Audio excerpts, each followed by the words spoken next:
ont rendu visite pour la première fois. Nous voulons saluer ceux que nous n'avons pas vus depuis, ceux qui sont partis en vacances. Et nous voulons vous saluer dans le précieux nom de Jésus, notre seul Seigneur et Sauveur. Amen. En qui nous avons la rédemption. Amen. Nous avons la rédemption en lui et le salut de nos âmes. Amen. Parce que lui, il a payé le prix. La Bible dit dans le livre des Actes des Apôtres, au chapitre 4, verset 12, qu'il n'y a de salut en aucun autre, car il n'y a sous le ciel aucun autre nom qui a été donné parmi les hommes et par lequel nous devions être sauvés. Amen. Amen. Donc rien d'autre ne pouvait sauver. Rien ne peut sauver. Ton argent ne peut pas te sauver. Ta beauté ne te sauve pas. Lorsque tu vas comparer, la Bible dit que nous devrons comparaître tous un jour devant le tribunal de Christ pour rendre compte de nos bonnes et de nos mauvaises actions. Alors puissent tes actions être bonnes. Amen. Amen. Puissent tes actions être bonnes. Nos actions doivent être bonnes. Amen. Et donc rien ne sauve. Ton père ne peut pas te sauver. L'argent de ton père, le grade de ton père, son titre ne peut pas te sauver. Amen. Aucune coutume des hommes, pas même celle des Juifs, n'était capable de sauver l'homme du péché. Car si les coutumes avaient été bonnes, si la coutume de mon village avait été bonne, il n'aurait pas eu de place pour Jésus sur la croix. Amen. Et Christ est donc mort sur la croix. Lui qui n'avait pas de péché, il est devenu péché pour moi et pour toi aussi. Amen. Christ n'était pas péché, il n'avait pas péché, mais il est devenu péché à cause de toi et à cause de moi. La Bible nous dit, mais il était blessé pour nos péchés, brisé pour nos iniquités. Le châtiment qui nous donne la paix est tombé sur lui, et c'est par ses meurtrissures que nous sommes guéris. Ésaïe chapitre 53, verset 5. Amen. Il est de même devenu une malédiction. Christ est devenu une malédiction. Selon qu'il est écrit, Christ a racheté de la malédiction. Il nous a racheté de la malédiction de la loi, étant devenu une malédiction pour nous, car il est écrit, maudit est quiconque est pendu au bois. Amen. Amen. Lui qui n'était pas malédiction, à cause de toi et de moi, lui qui était pur, la Bible dit que Jésus-Christ est l'agneau de Dieu sans tache. Amen. Lui qui était pur, Dieu a fait tomber sur lui l'iniquité de nous tous. Amen. Galates chapitre 3, verset 13. Notre prédication porte sur les vêtements de Joseph. Amen. Amen. Donc s'il y a un titre que tu vas donner à cet enseignement, c'est les vêtements de Joseph. Il n'est pas question ici de l'aspect physique de ces vêtements, mais c'est leur portée spirituelle qui nous intéresse. Amen. Parce que nous en avons fini avec l'aspect physique des vêtements, et ça fait couler beaucoup d'encre et de salive. Et nous nous sommes entendus que nous pouvons nous habiller de tout parce que nous sommes des hommes spirituels. La Bible dit que l'homme spirituel juge de tout. Amen. Mais seulement que ce soit décent. Amen. Amen. Que ce soit dans la décence. Que ce ne soit pas dans ce qui choque la pudeur. Amen. Que quelqu'un ne s'amène pas ici avec une jupe fendue jusque là. Ce sera impudique. Amen. Parce que l'impudicité, ce n'est pas seulement les rapports sexuels, mais c'est tout ce qui touche à la pudeur, qui blesse la pudeur. Amen. Tout cela est impudique. Donc l'aspect physique des vêtements n'est pas notre sujet. Ce n'est pas la question dont il est question. Donc vraiment, nous voulons pas revenir sur les vêtements physiques. Nous voulons vraiment oublier l'aspect physique des vêtements. Et nous voulons entrer dans l'impact spirituel. Lorsque j'avais fait l'introduction de ce message, j'ai dit que chaque action que nous posons matériellement a des implications spirituelles. Amen. Et ça peut ne pas se voir comme ça. Mais en réalité, il y a des implications dans ce que nous faisons. Donc nous devons faire attention à la façon dont nous parlons, à la façon dont nous argumentons, à la façon dont nous marchons, même dans la rue. Vous savez, il y a des gens qui nous regardent. Les gens nous regardent. En tant que chrétien, vraiment le jour où les gens savent que tu as donné ta vie à Jésus, on commence à te chercher. Les gens, et il y a quelqu'un, un pasteur qui disait au Cameroun, il disait, si tu as donné ta vie à Jésus et que tu as gardé les mêmes amis, tu n'es pas converti. Parce que quand tu es converti, tes amis d'hier te trouvent quelque chose qui n'est pas correct. Et ils commencent à te juger, vous les alléluia. Vous les alléluia. Et ils cherchent la parole. Ils cherchent une parole quelque part pour venir te confondre en fait. Et ne cédons pas à ça. Amen. Nous sommes le peuple de Dieu. La Bible dit que nous sommes le troupeau de pâturage, de son pâturage. Nous sommes son ouvrage. Amen. Il dit que nous avons été créés pour les bonnes œuvres qu'il a fait d'avance, qu'il a créé d'avance. Nous avons été faits pour les bonnes œuvres que Dieu a créées d'avance pour que nous les pratiquions. Alléluia. Donc, nous sommes maintenant dans les choses spirituelles. Alléluia. Et Job, chapitre 32, verset 8 nous dit, car la réalité en l'homme, c'est l'esprit. Ce n'est pas le physique. Amen. Amen. Et donc c'est pour ça qu'il faut faire attention à notre beauté. Pour ceux qui sont beaux. Amen. Pour celles qui sont belles, ne t'attache pas à ça. Le jour où nous mourrons, nous changeons de couleur d'abord. Amen. Nous changeons de couleur. Et quand le sang s'est arrêté de couler, nous changeons de couleur et tout de suite, le processus de putréfaction commence. Et donc, les asticots ne vont pas respecter la peau d'hier ou le lait Vichy que tu mettais. Les asticots ils deviennent audacieux. Amen. Ils poussent l'audace, ils viennent manger ça. Donc, et c'est pour ça que nous devons muscler plutôt l'esprit. Ne craignons pas ce qui peut détruire la chair, craignons ce qui peut détruire l'esprit. Car la réalité dans l'homme, c'est l'esprit. Alléluia. Et donc notre prédication est susceptible de choquer, mais ce n'est pas le but, bien aimé. Le but est que nous fassions comprendre la portée, la dimension de Christ, et que nous puissions la saisir surtout. Et quand nous l'avons saisie, il y a un but dedans. Le but, c'est que nous grandissions. La Bible dit que Jésus-Christ croissait en stature, en sagesse et en grâce devant Dieu et devant les hommes. Et de même, nous aussi, nous devons croître en stature, en sagesse et en grâce devant Dieu et devant les hommes. Alléluia. Je croyais que quelqu'un allait dire Amen. Amen. Et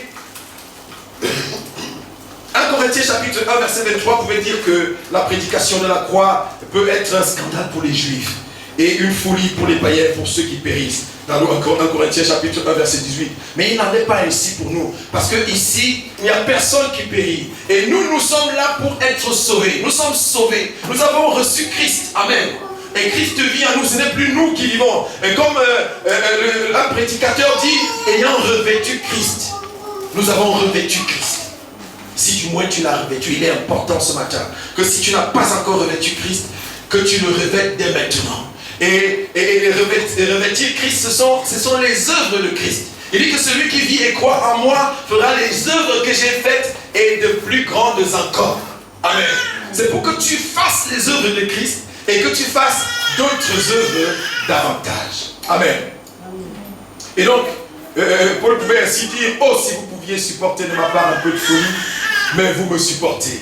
Dans le livre de Corinthiens chapitre 11 verset 1, il dit, et moi aussi je peux paraphraser Paul, et je dis supportez-moi aussi, car peut-être je parlerai de certaines choses difficiles à comprendre. Amen. Et vraiment ces choses difficiles à comprendre, ma prière est que l'esprit nous convainque. La Bible dit que c'est l'esprit qui nous convainc. Que l'esprit nous convainc. Et le but est que nous puissions grandir. Que nous puissions saisir la pensée de Dieu. Et que nous puissions aller plus loin. Amen. Ensemble. Alléluia. Que nous puissions aller plus loin ensemble. Et que celui qui n'a pas compris, qu'il tienne la main de son frère. Et que celui qui a compris, qu'il tienne toujours la main de son frère. Et que ensemble nous puissions avancer.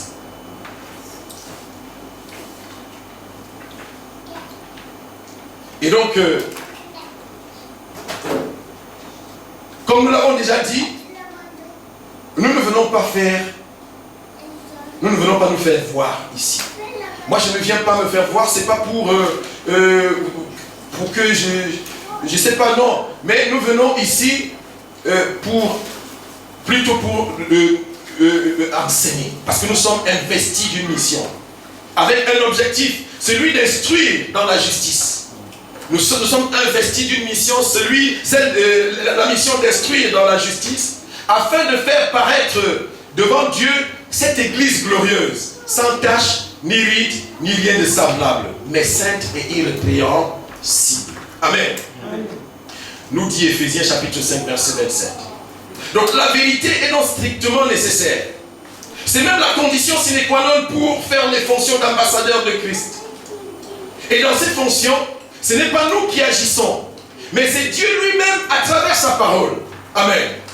Comme Jean pouvait dire dans le livre de Jean chapitre 17, lors de la prière sacerdotale, il disait, sanctifie-les par la vérité, ta parole est la vérité. Ainsi, nous ne prêchons pas tout et n'importe quoi. Nous prêchons la parole de Dieu.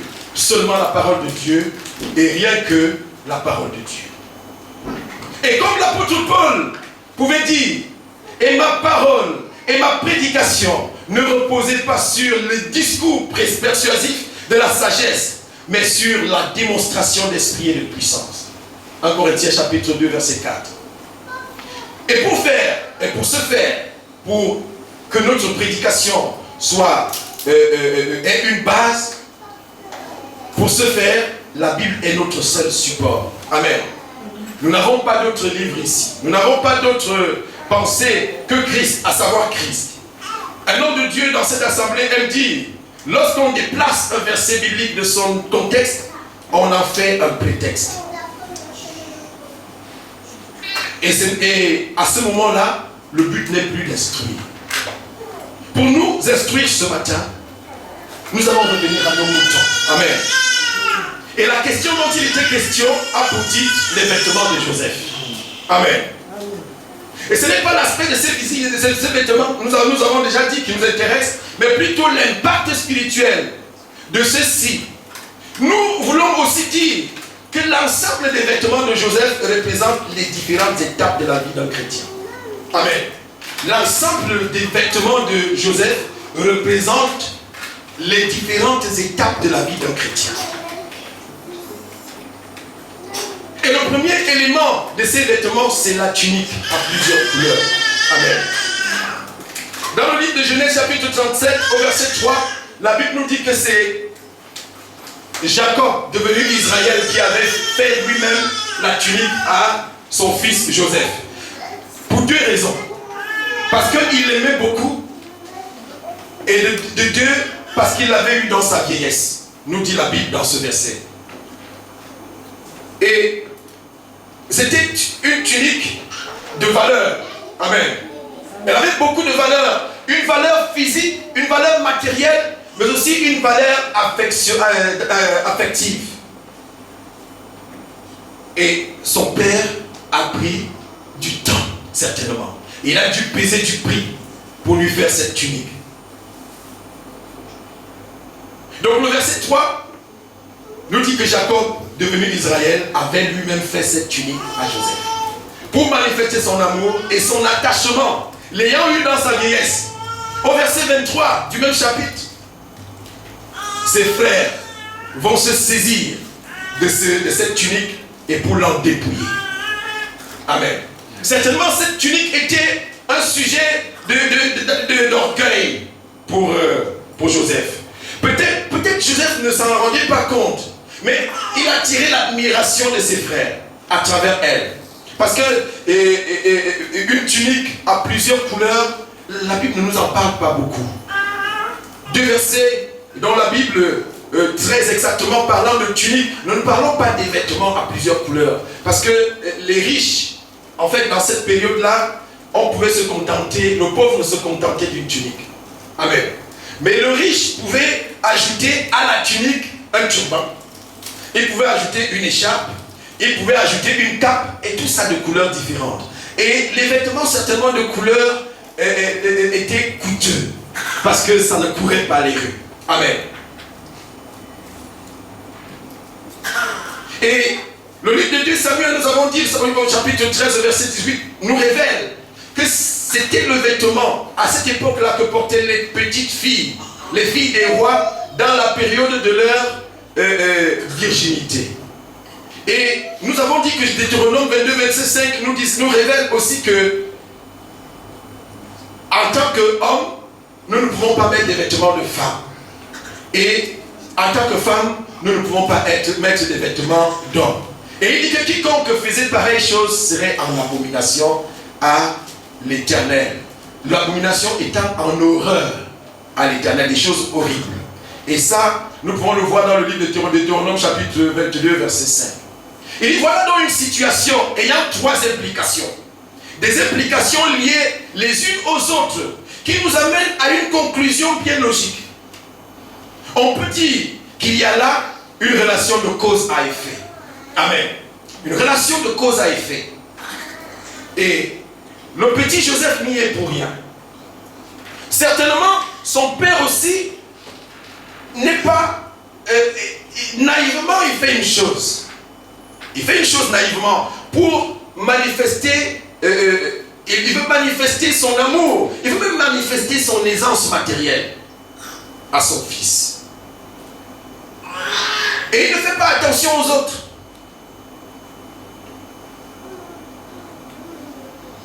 Et c'est bien à partir de ce moment-là que les similitudes qui existent entre Joseph et Jésus commencent. En fait, dans l'enseignement que je voulais donner d'abord les vêtements de Joseph. Après, je voulais donner les vêtements de Jésus. Après, on allait faire les similitudes entre les deux, ayant compris les vêtements de Joseph, ayant compris les vêtements de Jésus, et voir quel est ce qui les rassemble, qu'est-ce qui les lie entre les deux. Mais, à cause des incompréhensions, comme ça peut exister, c'est normal, nous allons prendre la première similitude entre les deux vêtements. Les vêtements entre les deux personnages, Jésus et Joseph. Israël avait lui-même fait la tunique de plusieurs couleurs à Joseph. Ainsi donc, Joseph est devenu péché alors qu'il n'avait pas péché. Parce que la tunique a plusieurs couleurs. Selon que nous dit 2 Samuel chapitre 13 verset 18, c'était un vêtement de femme, de petite fille. Et pas n'importe quelle petite fille. Parce que toute petite fille, tout parent ne pouvait pas offrir un vêtement comme celui-là à son enfant. C'est les rois qui pouvaient offrir ces vêtements, qui avaient le droit et qui avaient même peut-être les moyens d'offrir ces vêtements à leur petite fille pendant la période de leur virginité.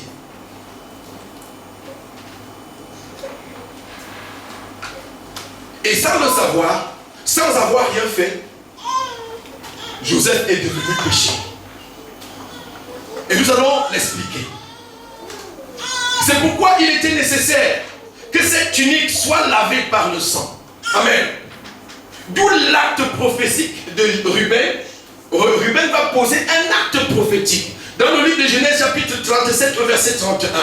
Il dit il a pris, la Bible dit qu'il tua un bouc.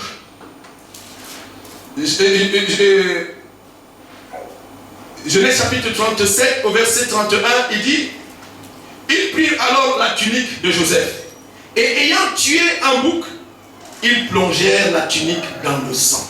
Amen. Et c'était un acte prophétique. C'était quelque chose de banal peut-être. Pour eux, ils voulaient faire croire à leur père qu'un animal sauvage, une bête féroce l'a dévoré. Mais il y avait un impact prophétique derrière, un impact spirituel derrière. Cet acte matériel. Amen. Est-ce que quelqu'un peut comprendre? Parce que le but n'est pas d'avancer tout simplement. Le but est de comprendre. Et quand nous avons compris, notre foi est plus enracinée. Nous pouvons avancer. Nous pouvons même instruire ceux de dehors. Il y a des gens au dehors qui ne comprennent pas et qui nous posent des questions. Et des questions qui nous embarrassent. Et dans cet embarras, parfois il nous arrive de nous mêler aussi les lacets. Vous voyez, et c'est très important que nous puissions comprendre. Et vraiment, si dans ma prédication, je vais dire un mot difficile, ne craignez pas, ne crains point. Amen. Amen. Ne crains point.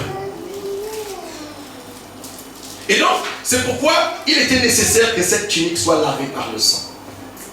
Et nous allons voir la similitude entre la tunique lavée par le sang, la tunique de Joseph lavée par le sang et la tunique de Jésus, tout à l'heure. Et la Bible nous dit, car il est impossible que le sang des taureaux et des boucs ôte le péché. Il s'agit ici de la maison d'Israël. Jacob, n'oublions pas, Jacob est déjà devenu Israël. Et c'est là que commence le peuple d'Israël. Le peuple d'Israël commence avec Jacob. Avant Jacob, il n'y a pas de peuple d'Israël.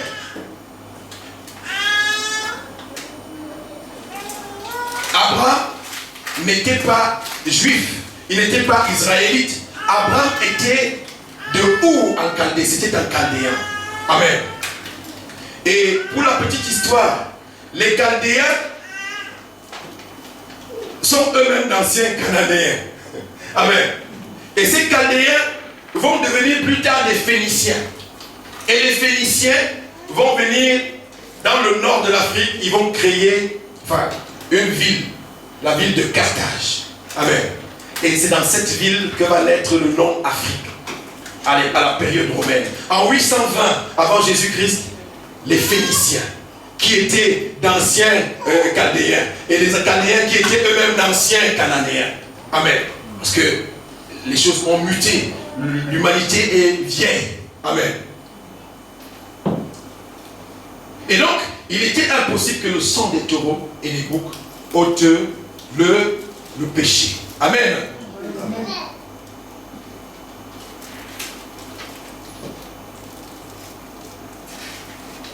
Le sang des boucs ne peut pas ôter les péchés. Et le péché de la maison d'Israël fut donc couvert, cette fois-là, dans l'attente du sacrifice de l'agneau. Amen. Le péché de la maison d'Israël est donc couvert à ce moment-là. Et nous avons vu dans le livre de 1 Chronique chapitre 5, je ne sais plus, verset 20, ou je ne sais pas, que Ruben avait souillé la couche de son père. Et c'est pour ça que la royauté lui avait été enlevée. Le droit d'aînesse, voilà. Le droit d'aînesse lui avait été ôté. Parce qu'il avait souillé la couche de son père.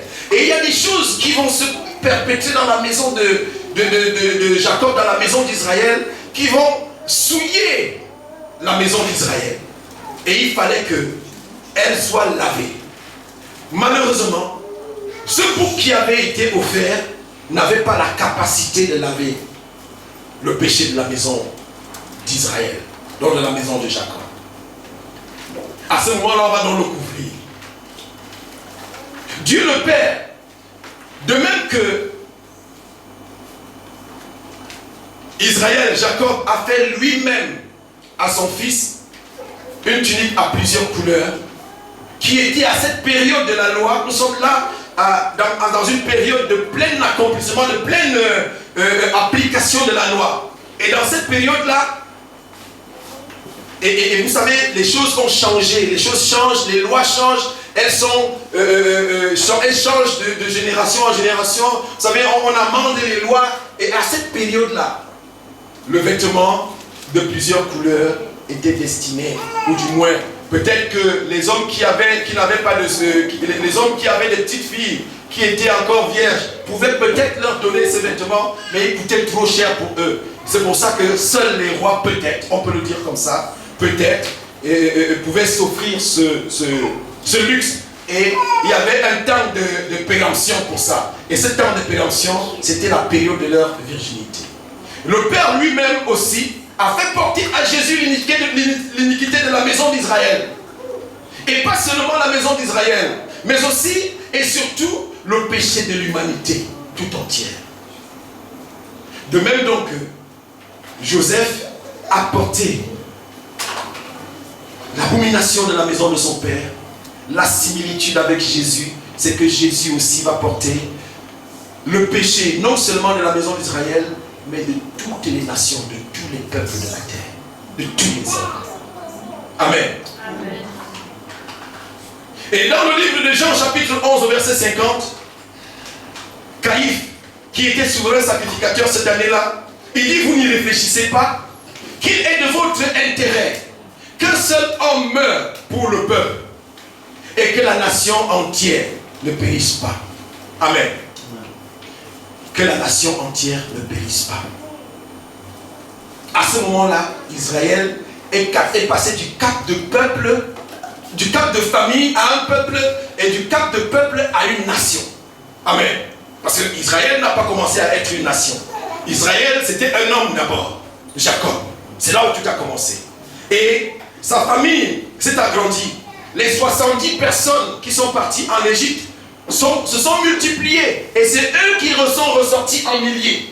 Et ce sont ces personnes qui sont devenues un peuple. Et ce peuple va devenir plus tard une nation. La nation d'Israël. Amen. La nation sainte étant l'Israël spirituel. Amen. La nation sainte étant l'Israël céleste. La Jérusalem céleste. Et ce n'était pas seulement pour la nation, c'était aussi afin de réunir en un seul corps les enfants de Dieu dispersés. Jean chapitre 11, verset 52. Dès ce jour, la Bible dit, ils se résolurent de faire mourir Jésus. Dans le livre de Jean chapitre 11, verset 53. De même que les frères de Joseph s'étaient résolus de le faire mourir, aussi, les pharisiens s'étaient résolus de faire mourir Jésus. En le vendant, ils n'avaient pas compris que c'était dans le but de leur sauver la vie. Les frères de Joseph. En vendant Joseph, eux, ils croyaient se débarrasser de lui. De même que les pharisiens, les souverains sacrificateurs, qui avaient décidé de la mort de Jésus, ils croyaient se débarrasser de Jésus. Mais ils ne savaient pas que c'était pour le bien de l'humanité qu'ils étaient en train de faire ça. Au-delà du bien d'Israël. Amen. Donc, dans le livre de Genèse chapitre 45, verset 5 et verset 7, on peut le lire. Genèse chapitre 45, verset 5 et verset 7.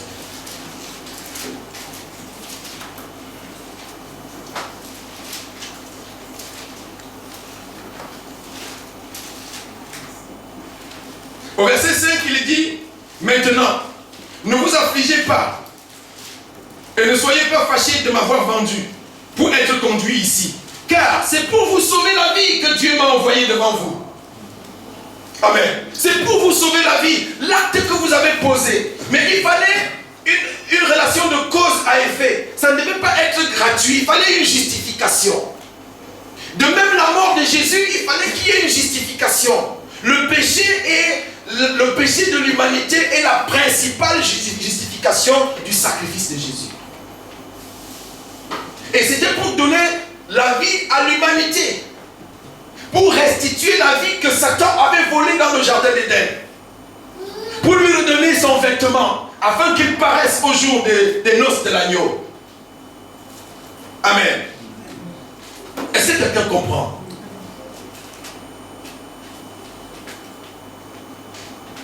Et donc, il ne savait pas que c'était pour lui sauver la vie. Et au verset 7, il dit, Dieu m'a envoyé devant vous pour vous faire subsister dans le pays et pour vous faire vivre une grande délivrance.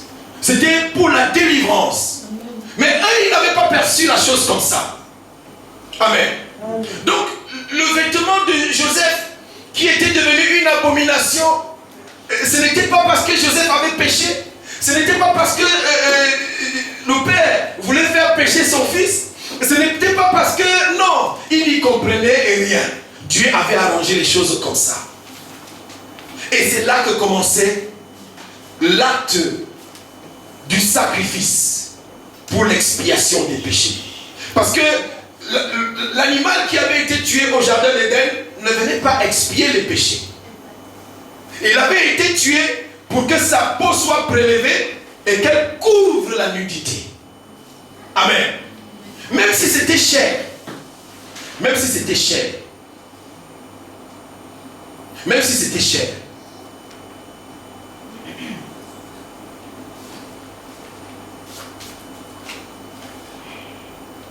Et donc, l'Éternel aussi a fait tomber sur Jésus l'iniquité de nous tous. Dans le livre d'Ésaïe chapitre 53 du verset 5 au verset 6.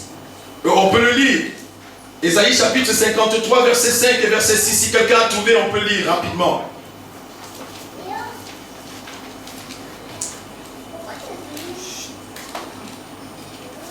Nous avons cité ce verset déjà, mais je veux que quelqu'un lise, si ça ne vous dérange pas.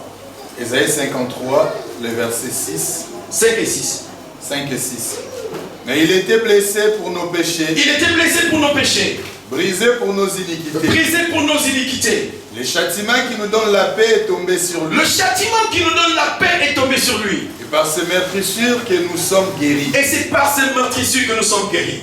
Nous étions tous errants. Nous étions tous errants comme des brebis. Chacun suivait sa propre voie. Chacun suivait sa propre voie. Et l'Éternel a fait retomber sur lui l'iniquité de nous tous. L'Éternel a fait retomber sur lui l'iniquité de nous tous. Et nous avons vu dans le livre de Galates chapitre 3, 13, que lui qui était sans péché, il est devenu péché. Pourtant, Christ n'a pas commis le péché. Ayant vécu dans le corps de sa chair, il n'a jamais connu le péché. Mais comment ça fait qu'il devient péché? Dieu l'a décidé comme ça. Pour le salut de l'humanité. Il fallait que quelqu'un meure et qu'il y ait un justificatif. Amen. Il ne pouvait pas mourir gratuitement. Il fallait qu'il y ait une raison derrière. La raison, c'était le péché de l'humanité. Alléluia. Amen. Et c'était avec un but. Le but, c'était de sauver la maison d'Israël et pas seulement de sauver toute l'humanité aussi. Et pour le chrétien, la tunique de Joseph représente le vieil homme. Amen. Peut-être que ça ne te choque pas ce que je dis là. La tunique de Joseph représente le vieil homme dont il faut se débarrasser. En fait, et souvent le vieil homme est difficile à laisser. Il est difficile à laisser. Et parce que parfois, il nous a procuré beaucoup de bien. Pour les dealers, les vendeurs de drogue, leur vieil homme, c'était leur activité de drogue et qui leur donnait de l'argent, qui leur permettait par exemple de rouler en Lamborghini, de rouler en Ferrari. Et quand ils viennent à Jésus, on leur dit de laisser leur activité, oui ou non? Et c'est ça leur vieil homme. Aussi cher qu'il était pour eux, ils doivent l'abandonner. Aussi précieuse donc était cette tunique, aussi glorieuse que son père l'avait fait, aussi coûteuse qu'elle avait été pour Jacob, Joseph même, peut-être il s'en rendait compte qu'il était différent tout simplement, peut-être même il ne savait pas le prix que ça avait coûté à son père. Amen. Peut-être qu'il ne savait pas le prix que ça avait coûté. Et il y a des choses que vous recevez à la maison, les enfants, vous ne savez pas le prix que les parents ont payé. Vous ne savez pas le prix. Parfois le père se lève, il est dans tous ses états. S'il a payé un prix, il attend un résultat. La Bible dit que Ruben et Jacob, devenus Israël, ils ont déchiré leurs vêtements. Ils ont déchiré leurs vêtements. Lorsque Ruben est venu et que le petit n'était plus dans la citerne, il a déchiré ses vêtements. C'était un scandale pour lui. Et pour le père aussi, lorsqu'il a vu la tunique si chère à ses yeux, la tunique, parce qu'on a envoyé la tunique pour qu'il la reconnaisse. Et que lorsque la tunique est arrivée chez lui, si chère à ses yeux, il a reconnu la tunique. La Bible dit qu'il a déchiré ses vêtements. Amen. C'était pour traduire sa désolation. Alléluia. Et souvent quand nous prêchons, nous disons que lorsque Jésus était sur la croix, il avait porté l'iniquité de l'humanité, il avait porté le péché de l'humanité, l'abomination de l'humanité.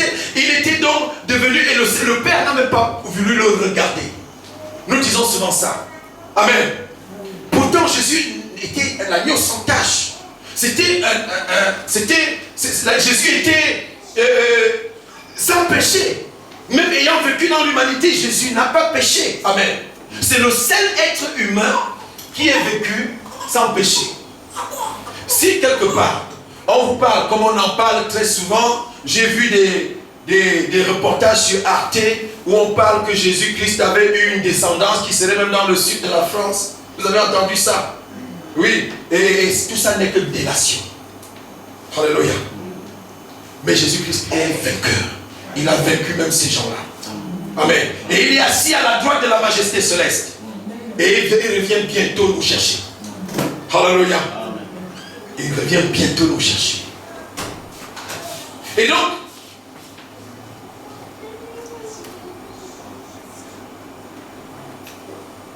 pour le chrétien, la tunique de Joseph, est le vieil homme. dont il faut se débarrasser, quelle que soit sa gloire et sa beauté. Quelle que soit la gloire et la beauté d'hier, quel que soit dans quoi vous avez roulé. Vous savez, nous avons parlé de la prostituée. Il y a des prostituées qui mènent grand train. Amen. Elles mènent grand train parce qu'elles gagnent beaucoup d'argent par jour. Et lorsque nous prêchons la parole à une telle personne, le but est qu'elle quitte le péché. Amen. Et si elle quitte le péché, elle doit abandonner avec tout ce que ça lui procurait, aussi cher que cela soit. Amen. Et même elle va quitter certains de ses vêtements. Amen. Les vêtements tout fendus avec lesquels elle travaillait. Parce que leurs vêtements sont souvent des vêtements de travail, des tenues de travail. Quand vous les voyez dans la rue, vous sentez qu'elle est en train de travailler. Amen. Et elles vont se débarrasser. Même aussi cher, et parfois c'est des grands noms de couturiers qu'elles portent. On appelle ça le sex appeal. Les vêtements qui attirent, même au loin. Et lorsque une telle personne va venir au Seigneur, elle va se débarrasser de ces choses. Elle va revêtir Christ, la sobriété de Christ. Amen. Elle va revêtir la simplicité. Et c'est à ce moment-là qu'on se rend compte que une telle personne est en train d'être transformée. Elle est en train de se renouveler. La Bible nous dit, ne soyez pas dans le livre de Romains chapitre 12. Il dit, ne vous conformez pas au siècle présent, mais soyez transformés par le renouvellement de l'intelligence. Amen. Et une telle personne est en train d'être transformée par le renouvellement de l'intelligence. Et on le sait parce qu'on voit, on dit, la sœur telle, quand elle est venue ici, la sœur là, elle était comme ça, quand elle est entrée, c'était comme ça. Maintenant, elle s'habille bien, elle est bien. Quelque chose s'est passé. Amen. C'est comme ça qu'on a, c'est le compteur qu'on a, c'est le baromètre qu'on a pour mesurer un tout petit peu le changement. Et on se rend compte qu'elle a changé. Et son langage qui n'était pas le même hier et le langage d'aujourd'hui sont deux choses différentes. Amen. Amen. Parce que même nous, il ne parlait pas comme ceux du dehors. Amen. Même notre langage a changé. Alléluia. Quand on est transformé. Et lorsque Joseph a été dépouillé de sa tunique, est venu le temps de la nudité. Vous savez, quand vous venez à Christ et que vous avez abandonné parfois ce qui vous donnait de l'argent facilement, il y a des gens qui étaient des arnaqueurs. Amen. Ceux qui fabriquent un peu les billets. Vous voyez, ils vivaient avec ça. Ils fabriquent des billets, ils vous les laissent. Et ils vivaient avec ça. C'était des arnaqueurs. Et ils sont venus à Christ. Ils ont donc abandonné l'arnaque. Bien aimé, il y a la période de la nudité. Amen. C'est une étape aussi de la vie chrétienne. Donc, si il vous arrive de ressentir la nudité, est-ce que je parle à quelqu'un ce matin? Amen. La difficulté.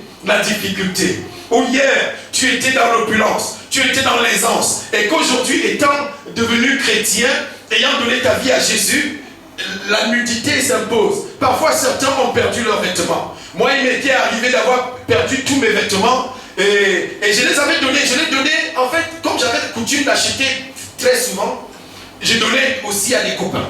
Je donnais jusqu'au jour où je n'avais plus de quoi mettre. Et à l'époque, j'étais au lycée, et je mettais ma tenue du lycée pour aller au lycée, et je mettais le pantalon pour aller à l'église. Amen. Ça m'est arrivé. La nudité, où tu n'as qu'un vêtement, où il m'est arrivé d'aller demander la chaussure à un petit cousin parce que je n'avais pas de quoi mettre pour aller à l'église. Amen. La période de la nudité de Joseph. Et cette période peut être courte. Amen. Elle peut être courte comme ce fut le cas de Joseph. Et le deuxième vêtement de Joseph, ça va être le vêtement d'esclave. Et ce vêtement-là, c'est Potiphar qui le lui a donné. Amen. Il ne l'avait pas. Il le lui a donné. Et le vêtement d'esclave, c'est une condition aussi. C'est une condition où tu ne disposes pas de toi-même. Et la qualité de l'esclave, c'est qu'il ne fait pas de profit. Et lorsque nous regardons dans le livre de Genèse, chapitre 37,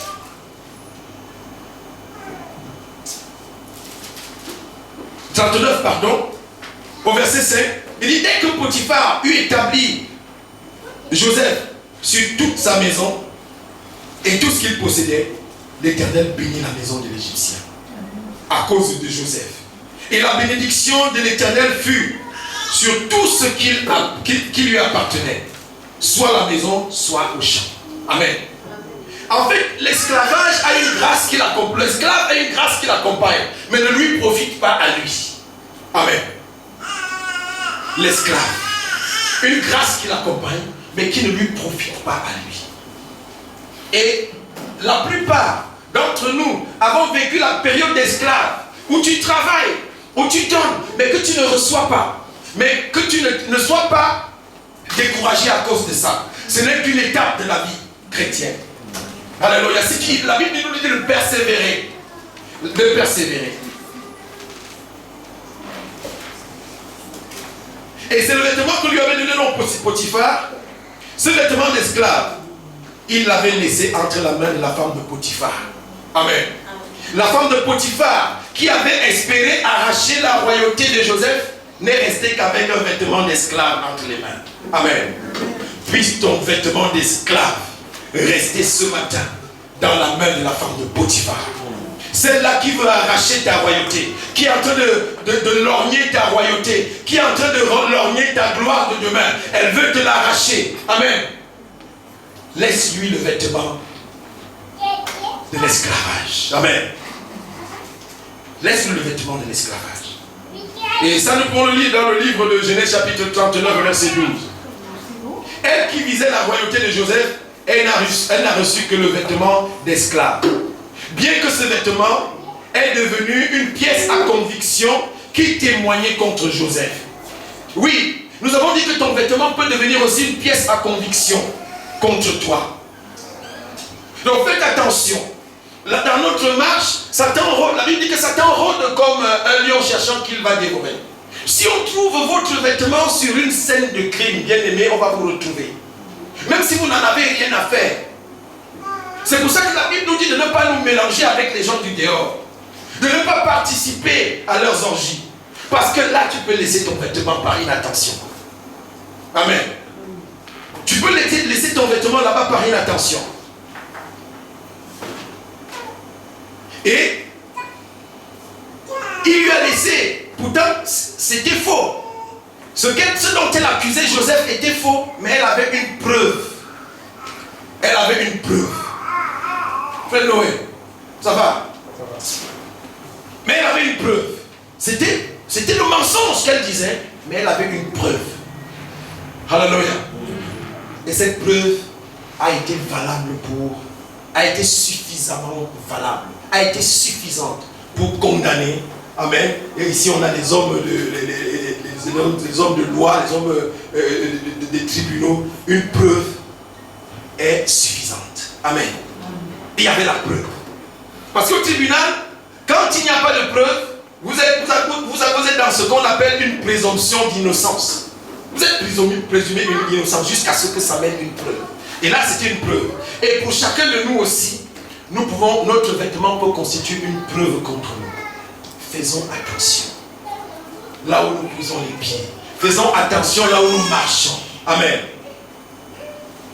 Et le troisième vêtement, c'était le vêtement de prisonnier. Celui qu'il avait reçu des mains du chef des prisonniers. Et dans ce vêtement aussi, la grâce de Dieu était avec lui. La grâce de Dieu est avec toi. Une fois que tu as reçu Jésus, que tu as abandonné ton vieil homme, bien aimé, quelle que soit la période que tu es en train de traverser, quelles que soient les difficultés qui sont dans ta vie, sache que la grâce de Dieu est avec toi. La grâce de Dieu est avec toi. Même si tu ne vois pas. C'est pour ça qu'il faut persévérer. Il faut persévérer. La grâce de Dieu est avec toi. Le quatrième vêtement, c'est le vêtement de la restauration. De la liberté. On peut le voir dans le livre de Genèse chapitre 41 verset 14. On fit sortir Joseph de la prison en hâte. Il se rasa, se changea de vêtements pour se rendre vers Pharaon. puisses-tu sortir de la prison en acte ce matin. Amen. Qu'on te sorte rapidement de la prison dans laquelle tu as été mis ou que tu as été mise. Amen. C'est le temps de la restauration qui a sonné.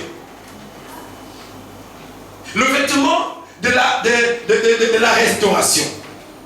Celui dont on avait revêtu Joseph pour qu'il se rende vers Pharaon. Ce n'était pas encore le vêtement de la gloire. Genèse chapitre 41 verset 14. Et le vêtement de la gloire, qui est le cinquième vêtement, c'est le fin lin.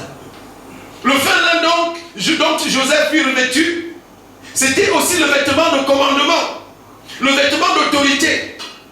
Et le collier d'or qui lui avait été mis au cou, c'était la royauté. Amen. Souvenez-vous que lorsque les mages sont venus pour adorer Jésus, ils ont apporté trois choses, trois présents. Ils ont apporté l'or pour sa royauté, l'encens pour son élévation et la myrrhe pour son embaumement. Amen. De même, Joseph va recevoir un collier d'or au cou. Et même, Pharaon va ôter son anneau de son doigt et il va mettre dans le doigt de Joseph en signe d'alliance. Amen. En signe d'alliance. Il signait une alliance avec Joseph pour l'Égypte, pour qu'il gouverne l'Égypte. Alléluia. Le fin lin. Et ce fin lin, nous allons le revêtir, bien-aimés. Il est question de fin lin. Le vêtement que nous allons revêtir dans la Jérusalem céleste, ce n'est pas autre chose que le fin lin. Et c'est à dessein que nous allons le revêtir. Et ces vêtements donc de Joseph sont les différentes étapes de la marche de Joseph d'abord et de tous les chrétiens vers la gloire. Amen. La marche de Joseph vers la gloire a respecté certaines étapes. Aussi, nous, en tant que chrétiens, nous devons respecter certaines étapes. Quand Dieu veut faire quelque chose de grand, il laisse venir les difficultés. Quand Dieu veut faire quelque chose de très grand, il laisse venir beaucoup de difficultés. Et quand Dieu veut faire quelque chose de super grand, il apporte même les calamités. Amen. Ou parfois tu te dis que Dieu t'a abandonné. Amen. Je me souviens encore de la personne de ce Joseph qui parlait au chef des palétiers. Il lui disait: ne m'oublie pas. Ne m'oublie pas quand tu seras restauré dans ta fonction. Ne m'oublie pas. Et il y a un moment où tu te dis que Dieu m'a abandonné. Amen. Où Dieu m'a abandonné. Souvent je regarde ma condition. Moi j'aurais aimé être comme tout le monde. J'aurais aimé être comme tout le monde. J'aurais aimé, si je voulais faire à la façon des hommes, ça ne pouvait pas me manquer. Mais comme je voulais faire comme Dieu, Dieu laisse s'allonger le temps du désert. Amen. Parce que quand Dieu veut t'amener quelque part, parce que je sais là où Dieu veut m'amener. Amen. Si je vous le dirais, si je vous le disais même aujourd'hui, ça allait être une folie. On allait dire que cet homme-là est prétentieux. Amen. Mais ça fait 28 ans que je sais ce que je dois faire. Amen. Et Dieu ne peut pas vous faire une promesse de gloire. Si vous vous souvenez, Joseph est parti de 2 songes. Il a eu 2 songes et ces songes ont apporté des problèmes dans sa vie. Au commencement était la parole. Amen. Et la foi vient de ce qu'on entend. Et ce qu'on entend vient de la parole de Dieu. Au commencement était la parole de Dieu. Et si tu ajoutes la foi à cette parole, tu arrives. Amen. Amen. Tu arrives. Et rapidement, le vêtement de Jésus.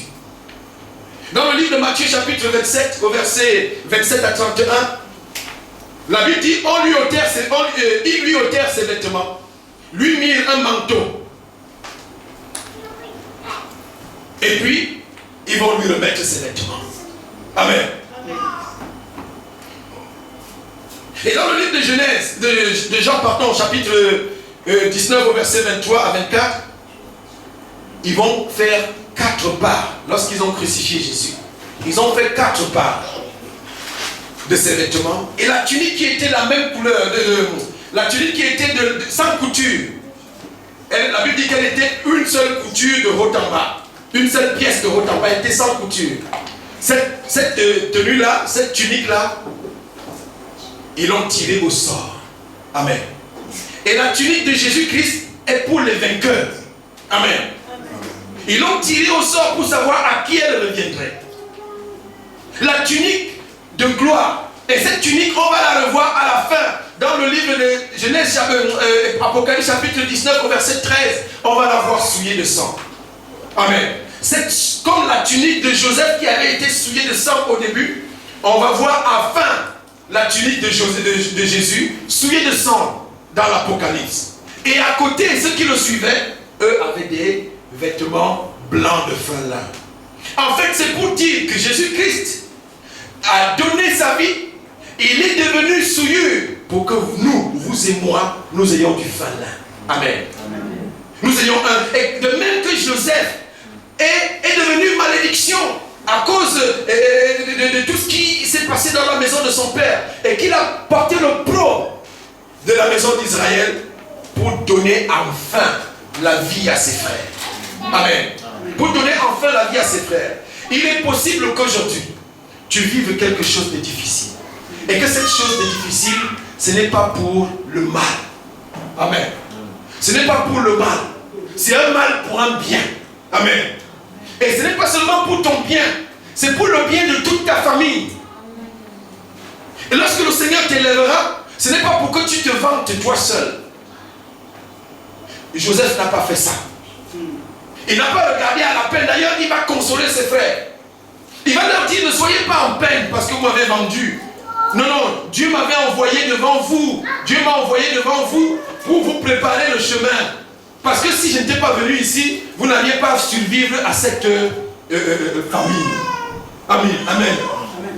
Si tu ne vis pas ce que tu vis aujourd'hui, ta famille ne sera pas épargnée de quelque chose. Ce que tu vis aujourd'hui est le prix que tu payes pour ta famille. Peut-être le prix que tu payes pour l'église, pasteur. Le prix que tu payes, lorsque la gloire viendra, elle sera la gloire de tout le monde, mais toi seul auras payé le prix. Comme Joseph a payé le prix. Et pour payer le prix, il fallait un justificatif. Lui qui n'avait pas péché, il était gentil, ce petit garçon. Il allait rendre compte, il était honnête devant son père. Mais ses frères ont trouvé un motif d'accusation contre lui. Jésus était tranquille et il était le Fils de Dieu. Mais les souverains sacrificateurs ont trouvé un justificatif d'accusation contre lui. On l'a tué parce qu'il s'est fait fils. Pilate va lui demander, es-tu le Fils de Dieu? Il lui a dit, tu l'as dit. Amen. Es-tu le roi des Juifs? Et tu l'as dit. Il suffisait qu'il dise que non. On allait le laisser tranquille. Mais il aurait menti. Amen. Il suffit que tu renonces à l'épreuve que tu as aujourd'hui. Qu'on te laisse tranquille. Il suffit que peut-être que tu renonces à Jésus. Que ta famille te laisse tranquille. Il y a des familles qui sont derrière les gens qui ont cru. Et il suffit que tu renonces à Jésus. Pour qu'on te laisse tranquille. Alléluia. Il y a peut-être des difficultés dans ta famille. Où tu comptais qu'on te voit bien. Et plutôt c'est la honte qui est venue dans ta famille. C'est la honte qui est dans ta maison. Mais c'est un mal pour un bien. Amen. Si tu crois, tu verras la gloire de Dieu. Si tu crois, tu verras la gloire de Dieu. Le vêtement de Joseph était pour le bien de sa famille. Et tout ce qu'il a vu dans ses songes s'est accompli. Il a régné. Amen. Son père et sa mère et ses frères sont venus se prosterner devant lui. Ça s'est accompli. Mais il n'est pas devenu orgueilleux de ça. Au contraire, il a fondu en larmes. Et il s'est rabaissé devant eux. Et il les a élevés plus tôt. Il leur a dit, sentez-vous à l'aise. Ce n'est pas vous qui avez fait ce que vous avez fait. Comme Jésus-Christ a dit aussi, Père, pardonne-leur car ils ne savent pas ce qu'ils font. S'ils savaient que c'est pour leur le bien de l'humanité, ils ne seraient pas orgueilleux comme ça. Parce que les sacrificateurs et les pharisiens qui étaient en train de tuer Jésus, ils croyaient qu'ils s'étaient débarrassés de lui. Ils étaient en train de faire du bien à l'humanité et à eux-mêmes, s'ils croyaient. Amen. Amen. Parce que si tu crois, tu verras la gloire de Dieu. Amen. Amen. La tunique de Jésus appartient donc au vainqueur. Dans le livre d'Apocalypse chapitre 3, verset 21, Que quelqu'un peut nous lire et nous allons chuter là.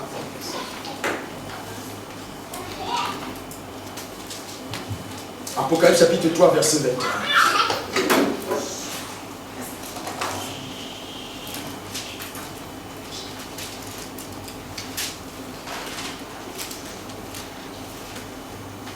Apocalypse 3, le verset 21. La Bible dit, c'est lui qui vaincra,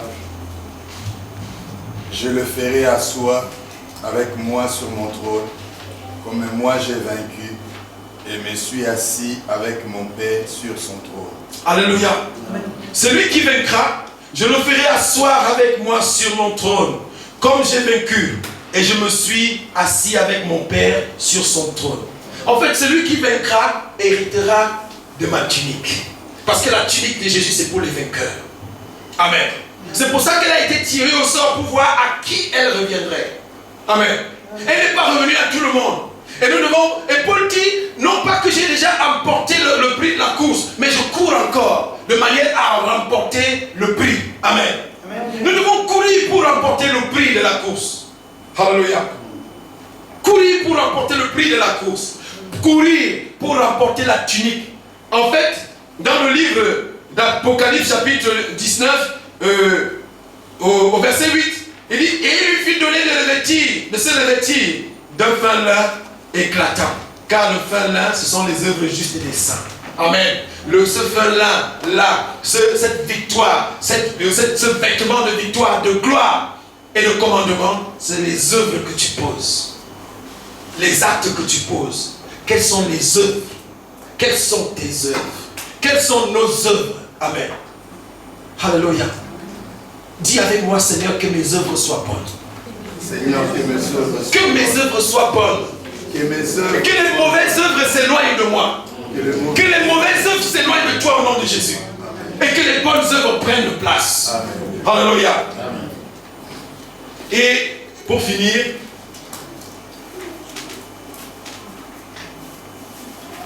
au verset 13 de Apocalypse 19, il dit, il était revêtu d'un vêtement tel de sang, comme le vêtement de Joseph qui avait été trempé dans le sang du bouc. Et là, son nom était la parole de Dieu. Et le sang qui était dans ce vêtement, c'était son propre sang. Alléluia. Et dans le livre d'Hébreux chapitre 13 au verset 13, il dit que nous devons sortir de nos camps. Il dit, là, à partir du verset 10, il dit, nous avons un autel dont ceux qui font le sacrifice n'ont pas le pouvoir de manger. Parce que les corps des animaux dont le sang est apporté chaque année par le souverain sacrificateur sur l'autel sont brûlés en dehors du camp. Il dit, c'est pour cela que Jésus aussi, afin de sanctifier l'humanité par son propre sang, est allé souffrir en dehors de la porte. Et il dit, sortons donc, allons à lui, en portant son opprobre. L'opprobre de qui? De Jésus. Amen. En portant son opprobre. Et Paul va dire, ce qui manque aux souffrances de Christ, je l'achève à ma chair. Alléluia. Ne crains pas les souffrances. L'homme de Dieu a dit tout à l'heure, ne crains pas. Je serai avec toi. Même dans la souffrance, je serai avec toi. Le vêtement de honte que tu portes aujourd'hui, je suis avec toi. Dans le vêtement d'esclave, je serai avec toi. Dans le vêtement de prisonnier, je serai avec toi. Dans le vêtement d'humiliation, je serai avec toi. Mais je serai aussi avec toi dans le vêtement de la restauration de la liberté. Et je serai avec toi dans le vêtement de la gloire, le fin lin, lorsqu'on te mettra le collier d'or au cou et l'anneau au doigt. Alléluia. Que le nom du Seigneur soit loué. Alléluia. Est-ce que quelque chose...